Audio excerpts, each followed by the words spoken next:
Bruce Taylor with the Center for Adolescent Literacies with a quick tour of Google Earth. Welcome to Earth, or at least welcome to Google Earth. It's one of the Google applications that's available when you have a Google account. We can take a quick look at that. So here's my Google homepage, and you can see at the top that we have, of course, this is a search engine. You can search for images. There's Google Maps, another great tool. YouTube, Gmail, all that kind of stuff. You can go down and there are more Google tools, books, wallet, Google Blogger, all kinds of stuff. But you can go to even more, and that opens up the full suite of Google applications. And they have them categorized by web, mobile, media.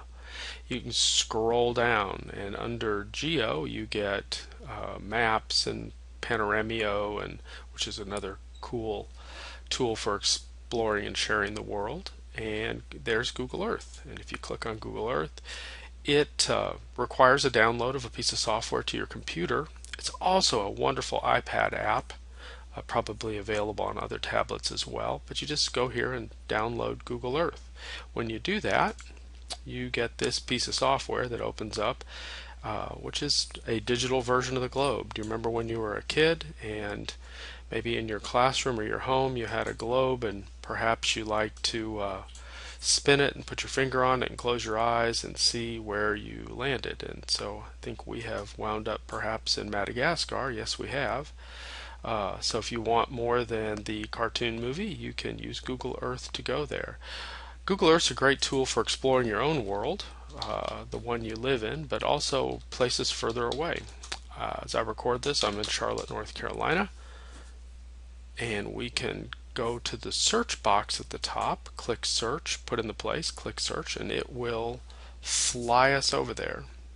And you notice it zooms in to a view of approximately the city, surrounding areas, Mecklenburg County. So I teach at the University of North Carolina at Charlotte, which is up over in the northeast part of the city. We'll take a quick look at that in a moment. But if you notice down here, in addition to the search box, and we've got places, so sort of my favorite places that we like to go, and there's also layers, so it's really nice to click borders and places and photos and 3D buildings and ocean. We'll take a look at some of these as we go. If we want to go to the University UNC Charlotte, we can search. Actually, I know where that is, but there we are. And that pops up on the map. We can zoom in, and there is my academic home. And if we wanted, we could take a tour of my university, but that's kind of what it looks like.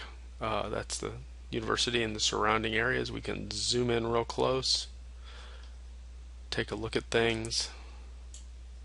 Of course, Google Maps Google Earth, uses digital satellite images. They're not live. This is not the NSA or anything like that, but they do keep them fairly up to date. It's kind of interesting looking at your own house, or you can search for that and seeing if your cars are in the driveway when they came by and took a picture, or came overhead and took a picture. Depends on whether you're using Google Maps or Google Earth. But there's my university, and you can check out yours. We can go further though. I'm going to be traveling to Nicaragua soon, and if I want to check out where I'm going, we can fly over there.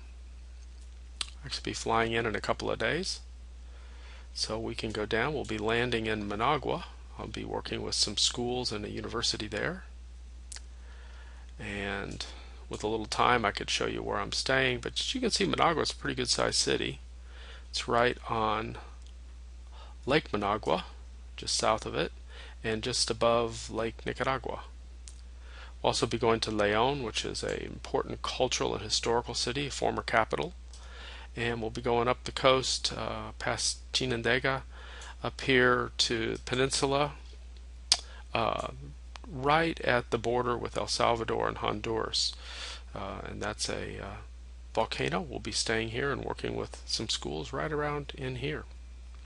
So Google Earth is a great way to look at places you're going or have been. places you live, your own community. You also can go places that are really out of reach, at least for the moment. My wife and I have this dream of going to Bora Bora or Tahiti, someplace really warm and tropical. So there's Bora Bora, beautiful island, coral reefs and boundary islands and beautiful waters. And if I was going to stay there, I would want to go down here. And as we get closer, you'll notice in Google Earth that there are these icons. If you select photos over here, you can click on photos. And some of them will be panoramic. That's the Panoramio. And people upload these. You get some beautiful things. You can see why we might want to go there. That's where I want to stay, something like that. And you can zoom down in, and because I have 3D buildings and stuff selected, it's going to approximate the look of those as we get close. And as I get close, it's going to flatten out, and we get this ground level view. And we've got these tools up here. This is to move around, and this one is to look around. So this tilts our view, and this one allows us to sort of fly around at helicopter level, east, west, north, south. Now, of course, those are digital images, digital representations, but you also get the real photographs. And if we wanted, we could unclick the 3D building view, and you can see those are actually the satellite photos. Resolution only gets you so far. It's only so good, but it's still not bad at all. But imagine that you and your students are perhaps doing a unit on Australia, and you want to fly over to Australia, not too far from Bora Bora, although it's a pretty good plane ride. And there's Australia, of course, the sunburned country, to borrow the phrase from Bill Bryson and others. Of course, a lot of the major cities are over on the coast. We could go see the Sydney Opera House.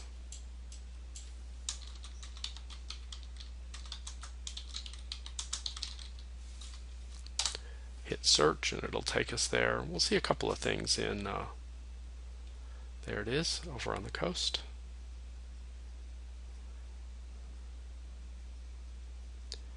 And of course it takes a minute for the map to res or for the resolution to come up. We'll give it a moment. But if you're working on a unit on a part of the world, excuse me, you can really use this tool to help students see it, visualize what's going on, and also by clicking and learning, get some information about it. So we can get down pretty close. We can go back, click 3D buildings again if we want. And here we could use this tool to flatten out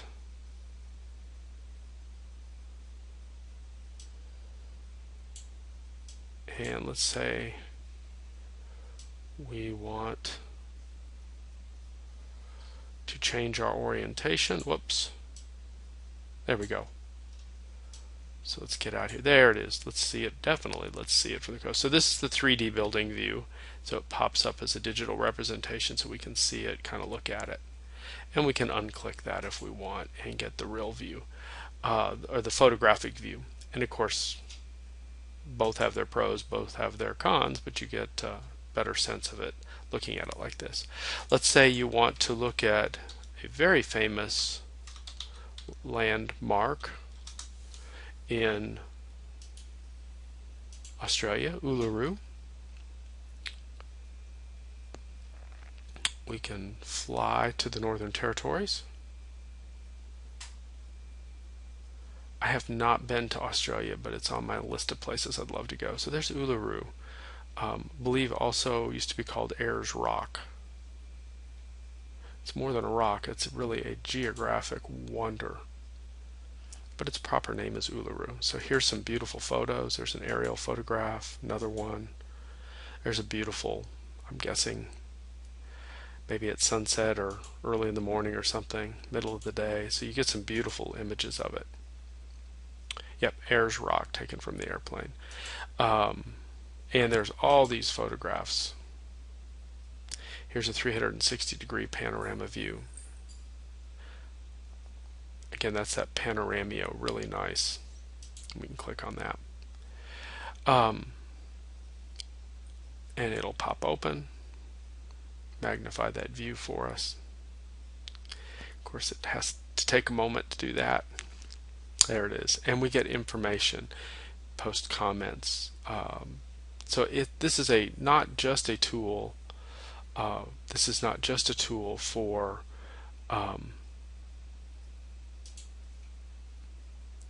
seeing the world, but also learning about it. And if we want, we can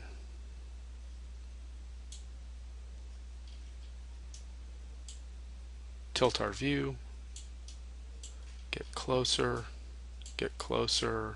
we get pretty close in. Alright, so that's how we can use this to explore places that we want to learn about. We can also go places that would be really hard for us to get to because they're closed off. You know, I'm probably interested in this because I grew up during the Cold War.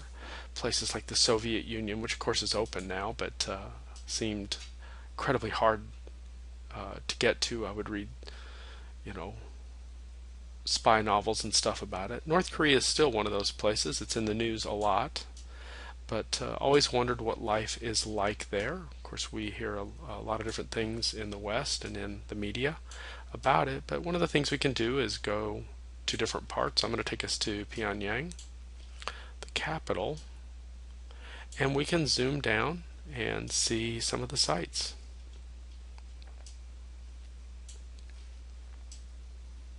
And we can get pretty darn close.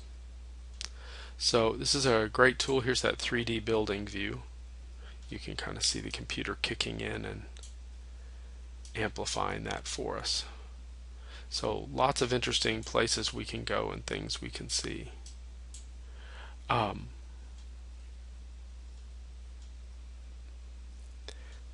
So imagine what you can do with students with Google Earth. You can take them places, you can do research, you can have them explore their own communities. Really, lots of options for teachers and students and things we can do. Google Maps works very similarly to this and is another great tool for exploring and documenting things in our world. I think it's just left to you and your students and your imaginations to figure out how you can use these tools. Let us know.